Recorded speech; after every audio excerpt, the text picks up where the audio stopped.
महाभारत के युद्ध में 45 लाख से ज्यादा सैनिक लड़े थे।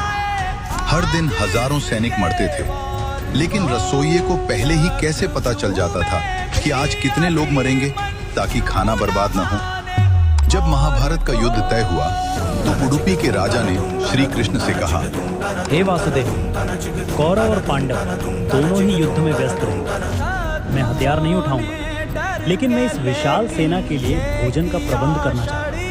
कृष्ण ने उन्हें अनुमति दे दी। युद्ध शुरू हुआ। पहले दिन भारी संख्या में सैनिक मरे, दूसरे दिन उससे भी ज्यादा। लेकिन हैरान करने वाली बात यह थी कि उडुपी नरेश जो खाना बनाते थे वो न तो एक दाना कम पड़ता था और न ही एक दाना बचता था। युधिष्ठिर हैरान थे। उन्हें समझ नहीं आ रहा था कि राजा को कैसे पता चलता है कि आज कितने हजार सैनिक कम होने वाले हैं। 18 दिन बाद युद्ध समाप्त हुआ। पांडवों की जीत हुई। राज्याभिषेक के समय युधिष्ठिर अपने मन का सवाल रोक नहीं पाए। उन्होंने उडुपी नरेश से पूछा, महाराज, आप त्रिकालदर्शी तो नहीं हैं, फिर आपने 18 दिनों तक मृत्यु का सटीक अनुमान कैसे लगाया? खाने का ये सटीक गणित आपने कैसे किया?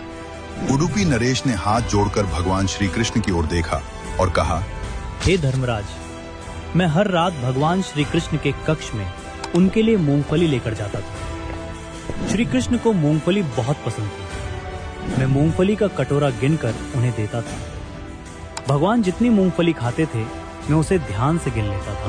राजा ने आगे समझाया, श्री कृष्ण का एक ही संकेत था, एक मूंगफली बराबर 1000 सैनिक। अगर श्री कृष्ण रात को 50 मूंगफली खाते थे तो मैं समझ जाता था कि कल युद्ध में 50,000 सैनिक मारे जाएंगे। अगर वो 20 मूंगफली खाते तो मतलब 20,000 सैनिक मरेंगे। मैं अगले दिन सुबह ठीक उतने हजार लोगों का खाना कम बनाता था। भगवान को पहले ही पता होता था कि कल विध्वंस कितना बड़ा होगा। ये सुनकर युधिष्ठिर और पूरी सभा नतमस्तक हो गई।